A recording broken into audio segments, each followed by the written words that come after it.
બાજુ મેં રાખ્યા છે અને આ જે વચ્ચે બરોબર મિડલમાં જે ડીસી છે ત્યાં તમારે આ રીતે વાળવાની છે. હું વાળીને તમને બતાવું છું. અત્યારે કોઈ બનાવશો નહીં, પછી હું શીખવાડું છું. જો મેં આ રીતે પહેલા આને વાળી દીધું. બરોબર જોઈ લીધું. હવે એને વાળ્યા પછી આપણે આ બે છેડા છે એમાંથી આપણે એકને લેવાનું. એની આપણે બે પટ્ટી વાળવાની, એક અને બે. તો મેં અહીંયા બે પટ્ટી વાળી દીધી છે. બરોબર. હવે આને આપણે ઉલટાઈ દઈશું.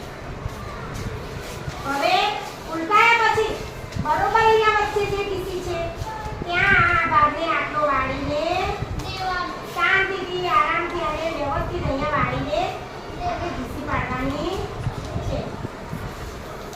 બરોબર. અહીંયા જોજો બધા આખી ટોપી બને ત્યાં સુધી જોવાનું. બંને બાજુ મેં આ રીતે કરી દીધું છે. હવે પેલાની જેમ અહીંયા પટ્ટી વાળવાની છે. એક અહીંયા, પછી આ બીજી. આપણે બે પટ્ટી વાળી તો દીધી,